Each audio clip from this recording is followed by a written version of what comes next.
ಇದನ್ನೇನು ಹೇಳ್ತಾ ಇದ್ರ ನೀವು? ಜಗದೀಶ ನನಗೆ ಮೋಸ ಮಾಡಿ ಆ ಗಿರ್ಜಿನ್ ಮದುವೆ ಆದನೆ? ಇಲ್ಲಪ್ಪ, ನೀವೆಲ್ಲ ಹೇಳ್ತಾ ಇರೋದು ಸುಳ್ಳು. ನಾನಿದನ್ನ ನಂಬಲ್ಲ. ಹೆತ್ತ ತಂದೆಯ ಮಾತು ನಿನಗೆ ಸತ್ಯವಾಗುವುದಿಲ್ಲ. ನಿನ್ನ ಬುದ್ಧಿಗೆ ಮನ್ನೆರಚೆ ಆದನಲ್ಲ ಪುಟ್ಟ. ಜಗದೀಶನ ಮಾತೇ ನಿನಗೆ ನೋಡಿ ಗೌರಿ ಅವರೇ, ನಿಮ್ಮ ಮನೆಯಲ್ಲಿ ಇದೀಗ ನಿಮ್ಮ ಮೈದನು ಸತ್ಯ ಅಂತ ಮೈದನ ಭಾವಚಿತ್ರಕ್ಕೆ ಹಾರ ಹಾಕಿ ದುಃಖದ ಮಡಿಲಿನಲ್ಲಿ ಮುಳುಗಿಕೊಂಡಿದ್ದರಿ. ಆದರೆ ನಿನ್ನ ಗಂಡ ಬಂಡ ಜಗದೀಶ ಗಿರಿಜೆಯ ಕೊರಳಿಗೆ ತಾಳಿ ಕಟ್ಟಿ ಆನಂದದ ಕಡಿಲಿನಲ್ಲಿ ತೇಲುತ್ತಿರುವುದನ್ನು ನಾನು ಮತ್ತು ನಿಮ್ಮ ತಂದೆ ಕಣ್ಣಾರೆ ಕಂಡಿದ್ದೇವೆ. ಅದೋ ಅಲ್ಲಿ ನೋಡಿ, ನಾಗೇಗೌಡನ ಏಕೈಕ ಪುತ್ರಿಯವರೇ ನಾಂದುವರರು ಹೇಗೆ ಬರುತ್ತಿದ್ದಾರೆ.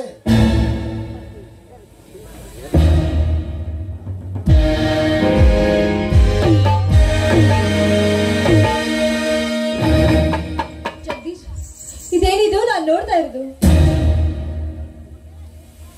ಇದರಲ್ಲಿ ಆಶ್ಚರ್ಯವೇನ ಬಂತು ಗೌರಿ? ಗಿರಿಜೆಯನ್ನು ನಾನು ಮದುವೆ ಮಾಡಿಕೊಂಡು ಬಂದಿದ್ದೇನೆ ಅಷ್ಟೇ. ಯಾವ ಕಾರಣಕ್ಕಾಗಿ? ಕಾರಣ ಹೇಳಬೇಕಾ? ಹಾಗಾದ್ರೆ ಹೇಳುತ್ತೇನೆ ಕೇಳು. ಗಿರಿಜೆಯನ್ನು ನಾನು ತುಂಬಾ ಪ್ರೀತಿಸುತ್ತಿದ್ದೆ. ಆ ಪ್ರೀತಿಯಲ್ಲಿ ನಮಗೆ ಅರಿವಿಲ್ಲದಂತೆ ಒಂದು ತಪ್ಪು ನಡೆದು ಹೋಯಿತು. ಆ ತಪ್ಪು ಒಪ್ಪುವುದಕ್ಕಾಗಿಯೇ ಗಿರಿಜೆಯನ್ನು ನಾನು ಮದುವೆಯಾಗಿ ಬಂದಿದ್ದೇನೆ.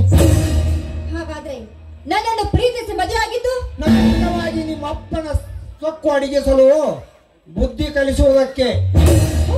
ನಂಬಿಕೆ ದ್ರೋಹಿ. ನನ್ನನ್ನು ಪ್ರೀತಿಸಿ ಮದುವೆ ಆಗಿ ಈಗ ತಮ್ಮನ ಹೆಂಡತಿ ಆಗ್ಬೇಕಾದವಳನ್ನು ಇವಳನ್ನು ಮದುವೆ ಆಗಿ ಬಂದಿದ್ದೆಲ್ಲ ಬೇಕು ನಿನ್ನ ಜನ್ಮಕ್ಕೆ. ಅದಕ್ಕೇಕೆ ಚಿಂತಿಸುವೆ ಗೌರಿ? ನೀನು ಒಪ್ಪುವುದಾದರೆ ಒಂದೇ ಮನೆಯಲ್ಲಿ ನೀವು ಇಬ್ಬರು ಇರಬಹುದು. ನಾನೊಬ್ಬ ಆಶಾವಾದಿ, ಆಶಯವನಲ್ಲ. ಆ ಉದ್ದೇಶವೂ ನನಗಿಲ್ಲ. ಉರಿಯ ಬೆಂಕಿಯಾದ ತುಪ್ಪ ಸುರಿಸಿಕೊಳ್ಳಬೇಕೆನ್ನವರ ಮಾತು ಕೇಳಬೇಡ. ಅದರ ಬಗ್ಗೆ ನೀನೇನು ತಲೆಯನ್ನು ಕೆಡಿಸಿಕೊಳ್ಳಬೇಡ.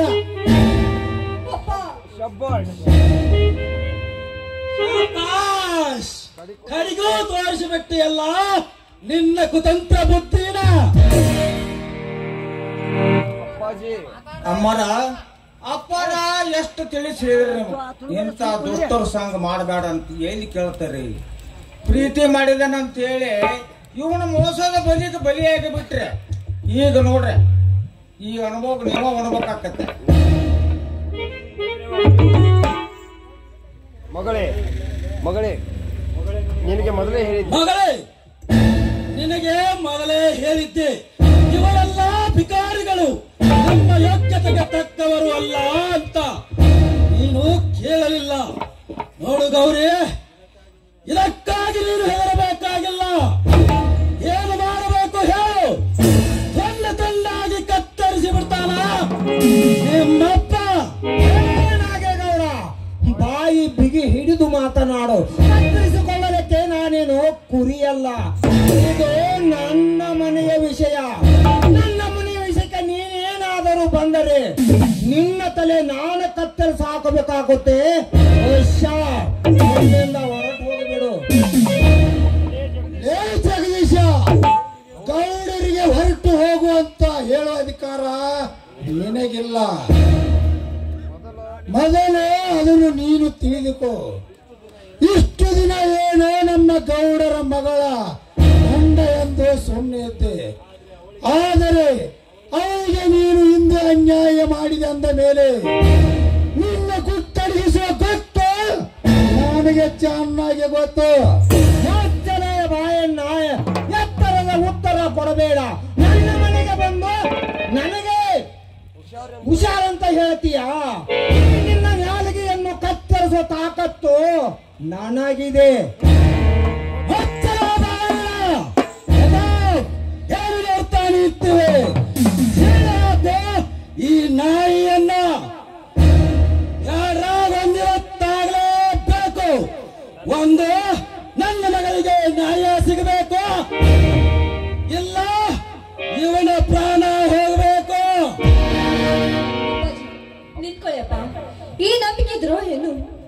ನೀವಿಗೆ ಪಾಪು ಕಟ್ಕೊಳ್ತ್ರ ಆ ದೇವರೇ ಇವ್ರಿಗೆ ಸರಿಯಾದ ಶಿಕ್ಷೆ ಕೊಡ್ತಾನೆ. ಅಕ್ಕ ನನ್ನನ್ನು ಕ್ಷಮಿಸ. ಅಕ್ಕ ದಯವಿಟ್ಟು ನನ್ನ ತಪ್ಪನ್ನು ಕ್ಷಮಿಸಿ ಬಿಡಮ್ಮ, ಕ್ಷಮಿಸಿ ಬಿಡು. ನೀನು ಈ ಮನೆಯ ಭಾಗ್ಯಲಕ್ಷ್ಮಿ. ದಯವಿಟ್ಟು ಈ ಮನೆ ಬಿಟ್ಟು ನೀನು ಹೊರಟು ಹೋಗಬೇಡಮ್ಮ, ಹೊರಟು ಹೋಗಬೇಡ ಮಾವ. ಸತ್ಯವನ್ನು ಹೇಳಿಬಿಡು ಮಾವ, ಹೇಳಿಬಿಡಿ. ಸಾಕು ನಡ್ರವಣ್ಣ, ಈ ಬೀದಿಗಳು ಸವಾಸನ ಸಾಕವ, ನಮ್ಮ ಮನೆಗೆ ಹೋಗೋ ನಡ್ರಿ. ಗೌರಿ ಸತ್ಯವನ್ನು ಸವಿಸ್ತಾ ಗೌರಿ ಸತ್ಯವನ್ನು ವಿಸ್ತಾರವಾಗಿ ತಿಳಿಸಿ ಹೇಳುತ್ತೇನೆ. ಸಿಟ್ಟಿನ ಕೈಯಾಗ ಬುದ್ಧಿ ಕೊಟ್ಟು ಈ ಮನೆಯಿಂದ ಹೊರಗೆ ಹೋಗಬೇಡ. ನಿನಗೆ ಸತ್ಯವನ್ನು ಹೇಳುತ್ತೇನೆ. ಆಮೇಲೆ ನೀನು ಮನೆ ಬಿಟ್ಟು ಹೋಗಬೇಕಂದರೆ ಹೋಗುವಂತೆ ನಾನೇನು ಬೇಡ ಅನ್ನಲಾರೆ. ನಡೆ ಗೌರಿ. ನಡೆ ಗೌರಿ, ಹಂಗೈ ಉಣ್ಣಿಗೆ ಕನ್ನಡಿ ಬೇಕೆ? ನಡೆ, ಬೇಗ ನಡೆ.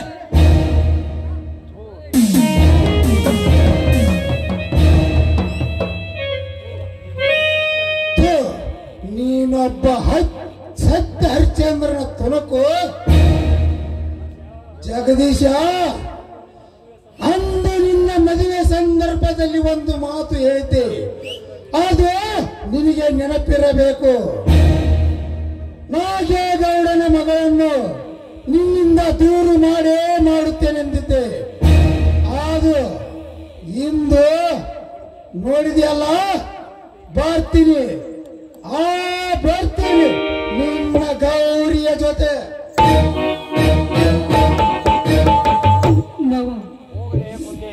ಹೋಗಲೇ ಕೊನ್ನಿ, ಹೋಗು. ಅಸತ್ಯದಿಂದ ಮೆರೆಯುತ್ತಿರುವ ನಿನಗೆ ಇಷ್ಟೊಂದು ಸೊಕ್ಕಿರಬೇಕಾದ್ರೆ ಇನ್ನು ಮಾನವಂತರಲ್ಲಿ ಹುಟ್ಟಿದ ನಾನು ನನಗೆಷ್ಟು ಸೊಕ್ಕಿರಬಾರದು. ಗಿರಿಜಾ, ಈ ಮನೆ ಗಿರಿಜಾ, ಈ ನನ್ನ ಮನೆಯ ಮಾನಕ್ಕಾಗಿ ನನ್ನ ಪ್ರಾಣ ಹೋದರೂ ಚಿಂತೆ ಇಲ್ಲ. ನೀನು ಯಾವುದಕ್ಕೂ ಹೆದರಬೇಡ. ಗೌರಿಗೆ ಒಂದು ವೇಳೆ ಸತ್ಯವನ್ನು ಹೇಳಿ ಅವಳನ್ನು ಮನೆಗೆ ಕರೆದುಕೊಂಡು ಬರುತ್ತೇನೆ. ಆ ಜವಾಬ್ದಾರಿ ನನಗಿರಲಿ. ಮಾವ, ಸತ್ಯವನ್ನೇಕೆ ಮುಚ್ಚಿಟ್ಟು ಮಾವ? ಸತ್ಯವನ್ನು ಹೇಳಿಬಿಡಬೇಕಾಗಿತ್ತು. ಇದಕ್ಕೆಲ್ಲ ಕಾರಣ ನಾನೇ. ನನ್ನಿಂದಾಗಿ ಇಷ್ಟೆಲ್ಲ ಕಾರಣ ನಡೆದು ಹೋಯ್ತು.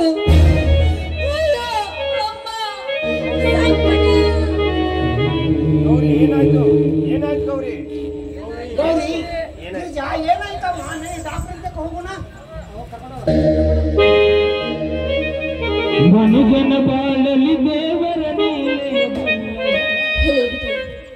ಎಷ್ಟೊಂದು ವಿಚಿತ್ರವಾಗಿದೆ ನಿನ್ನ ಲೀಲೆ. ನಾನು ಯಾವ ತಪ್ಪು ಮಾಡೋನೆಂದು ಆ ಜಗದೀಶ ನನಗೆ ಮೋಸ ಮಾಡ್ದ. ನಾನು ಮನಸ್ಸು ಮಾಡಿದ್ರೆ ನಿನ್ನ ಸರ್ವನಾಶ ಕಟ್ಟಿಟ್ಟ ಬುತ್ತಿ.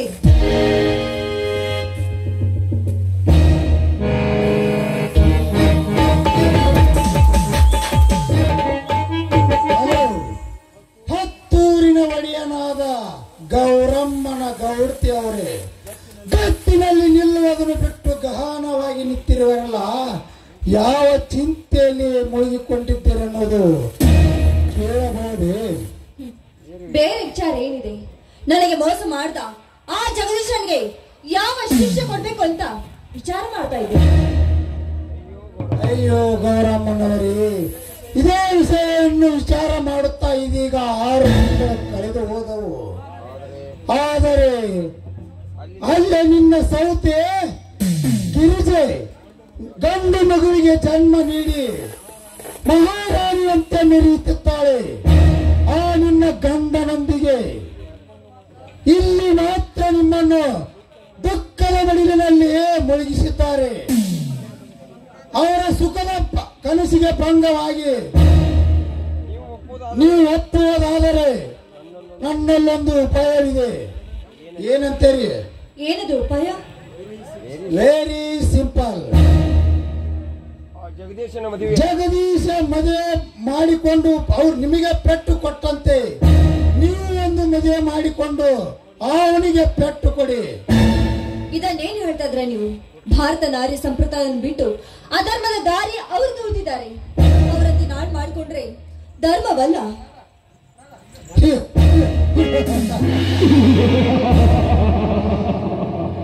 ಸುತ್ತಾಕ್ರಿ ನಿಮ್ಮ ಧರ್ಮ ಕರ್ರದ ಮಾತುಗಳನ್ನು. ದುಃಖದ ನಡಿಲಿನಲ್ಲಿ ಮುಳುಗಿಕೊಂಡಿದ್ದವರನ್ನು ಹೊರಗೆ ಹಾಕಬೇಕನ್ನುವುದೇ ನನ್ನ ಗುರಿಯಾದರೆ ಏನೇ ಆದರೂ ಇದಕ್ಕೆ ನನ್ನ ಮನಸ್ಸು ಒಪ್ತಾ ಇಲ್ಲ. ಮನಸ್ಸಿಗೆ ಒಪ್ಪಬೇಡಿ. ಮನಸ್ಸೆಚ್ಚಿ ಒಪ್ಪಬೇಡಿ, ಮನಸ್ಸಿಲ್ಲದೆ ಒಪ್ಪಬಹುದಲ್ಲ. ಅಂದ್ರೆ ನೋಡಿ ಗೌರಿಯವರೇ, ಮದುವೆ ಆಗಬೇಡಿ, ಮದುವೆ ಆಗುತ್ತೇನೆಂದು ಸುಳ್ಳು ಸುದ್ದಿ ಎಬ್ಬಿಸಿಬಿಡಿ.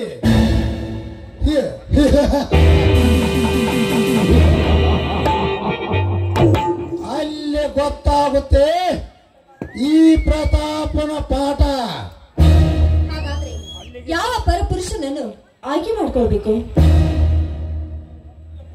ನೀವು ಒಪ್ಪಿಗೆ ಕೊಟ್ರೆ ಅವರಿವರೇಕೆ ನಾನೇ ನಿಮ್ಮ ಮನದಿನಿ ಆಗಬಹುದಲ್ಲ. ಹಾಗಾದ್ರೆ ನಾನೀಗೇನ್ ಮಾಡ್ಬೇಕು? ಹಾ ಹಾ ಹಾ ಹಾ ಬೇಜಾರು ಮಾಡಿಕೊಳ್ಳಬೇಡಿ. ಇದೆಲ್ಲ ಸುಮ್ಮನೆ ನಾಟಕವಾಗಿ ನಿಮ್ಮ ಮಧುರ ಕಂಟಕದಿಂದ ಒಂದ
ಹೋಗು.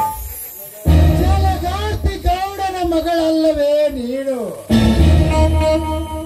ದರ್ಪ ನನಗ್ ಗೊತ್ತು, ನಿನ್ನ ದರ್ಪ ನಿನ್ನ ದರ್ಪ ನನಗೆ ಗೊತ್ತು. ನಾನು ನಿನ್ನನ್ನು ಒಮ್ಮೆಯಾದರೂ ನನ್ನ ತೋಳ ತೆಕ್ಕೆಯಲ್ಲಿ ಬಂಧಿಸಿ ಮುತ್ತಾಡಬೇಕೆಂದಿದ್ದೆ. ಆ ಕಾಲ ಈಗ ಕೈಗೂಡಿ ಬಂದಿದೆ. ಅಷ್ಟೇ ಅಲ್ಲ, ನಿನ್ನ ಅಂಗಾಂಗ ಸುಖಗಳನ್ನು ಸವಿದಾಗಲೇ ಈ ಪ್ರತಾಪನ ಮನಸ್ಸಿಗೆ ನೆಮ್ಮದಿ.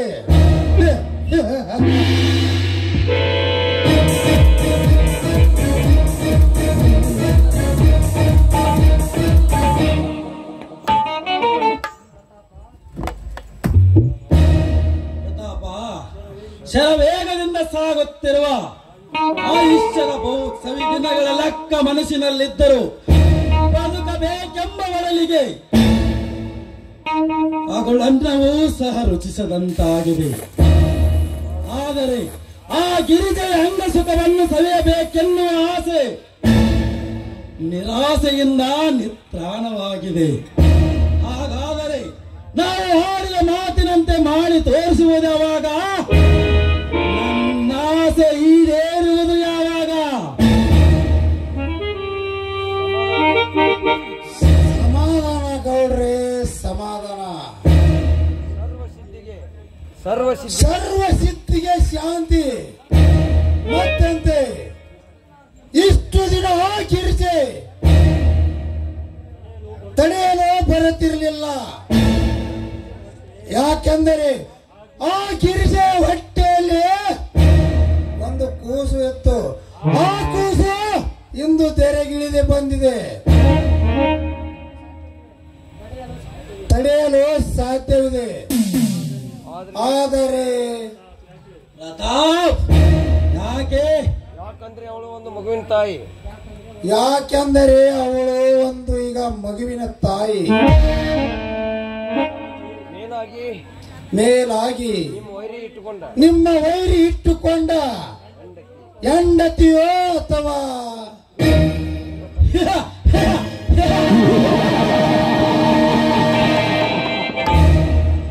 ನನಗೆ ಬೇಕಾಗಿರುವುದು ಅವಳ ಅಂಗ ಸುಖ ವಿನಃ ಅವಳ ಚಾರಿತ್ರ್ಯವಲ್ಲ.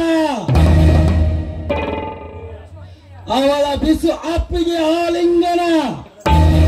ಅದಕ್ಕಾಗಿ ನನ್ನ ಘಟ ಹೊರಳಿದರೆ ಚಿಂತೆ ಇಲ್ಲ. ಹಠ ಸಾಧಿಸಲೇಬೇಕು. ಗೌಡ್ರ, ಅಲ್ಲಿ ನೋಡಿ, ನಾವು ನೋಡುತ್ತಿರುವುದು ಸತ್ಯರೋ ಸುಳ್ಳು? ನಾವೇ ನಮ್ಮ ಕೈಯಾರ ಕೊಂದು ಹಾಕಿದ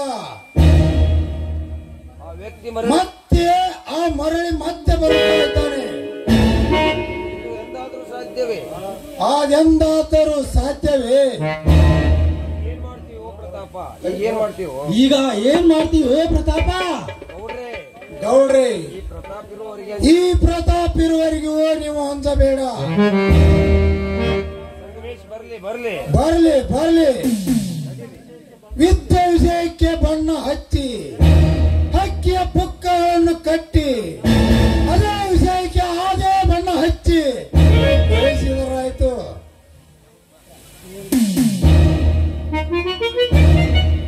ಏನು ಗೌಡ್ರೆ, ಗಾಬರಿಯಾಗಿ ನಿಂತಿರುವೆ? ಸತ್ತ ಸನ್ಮೇಶ ಮತ್ತ ಮರಳಿ ಹುಟ್ಟಿ ಬಂದು ವಿಚಾರ ಮಾಡುತ್ತಿದ್ದೀರಾ? ಅದೊಂದು ದೊಡ್ಡ ಕತೆ. ನಾನು ಸತ್ತೇನೆ ಅಂತ ಹೇಳಿದ್ದು ನಿಜ, ಆದರೆ ಅದು ಸುಳ್ಳು.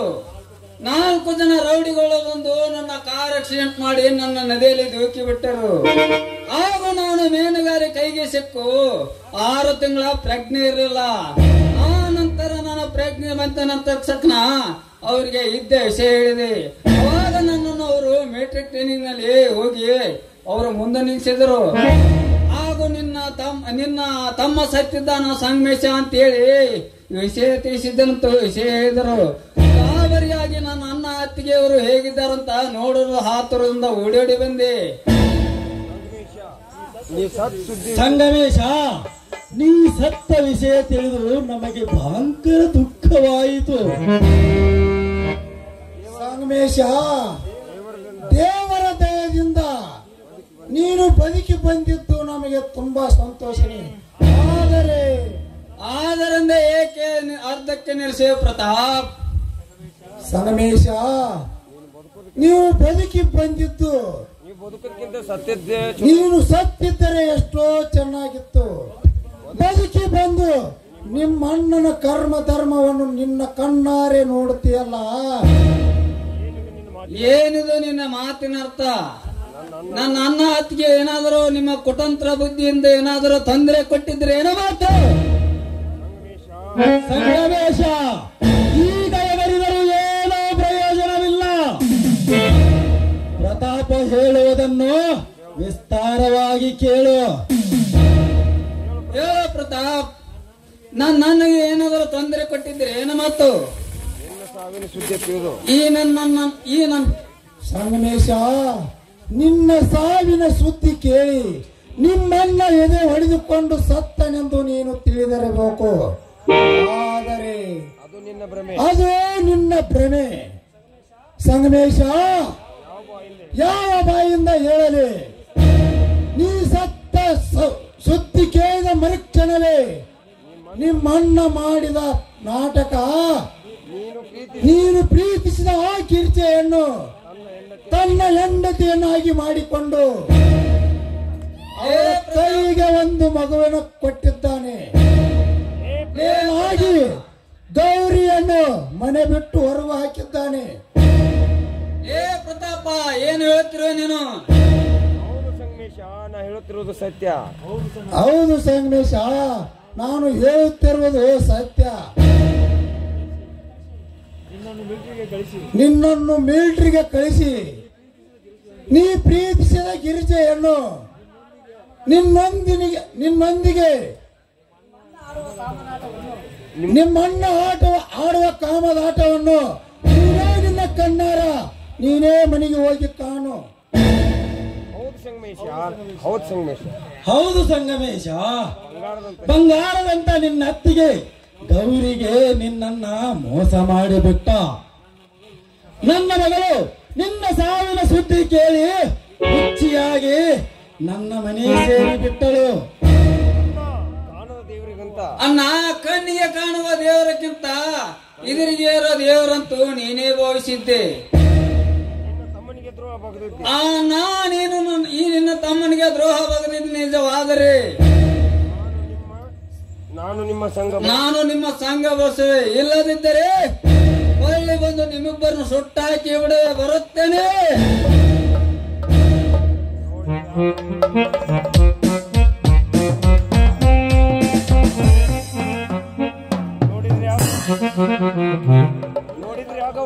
ನೋಡಿದ್ರ ಗೌಡ್ರೆ, ಈ ಪ್ರತಾಪನ ಶಕುನಿಯ ತಂತ್ರ ಆ ಭಾರತವೇ ಅಲ್ಲಾಡಿಸಿದ ಭೂಪ.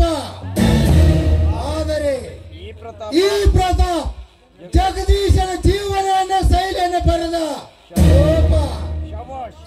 ಶಬ್ಬಾಷ್ ಪ್ರತಾಪ್, ಎಷ್ಟೊಂದು ಚಾಣಾಕ್ಷತೆಯಿಂದ ಸೃಷ್ಟಿಸಿದೆಯೋ ಸಂಗಮೇಶನ ಜೀವನದಲ್ಲಿ ಘೋರ ಬಿರುಗಾಳಿಯನ್ನು. ಆ ಬಿರುಗಾಳಿಗೆ ಸಿಲುಕಿ ಅಣ್ಣ ತಮ್ಮರಿಬ್ಬರ ಬಾಂಧವ್ಯದ ಬಳ್ಳೆ ಮೆಚ್ಚು ನೂರಾಗಿ ಹೋಗುವುದು ಒಂದೇ ಕ್ಷಣದಲ್ಲಿ. ನಡೆ ಹೋಗೋಣ, ಗೌರಿಗೆ ಈ ವಿಷಯ ಮುಟ್ಟಿಸೋಣ.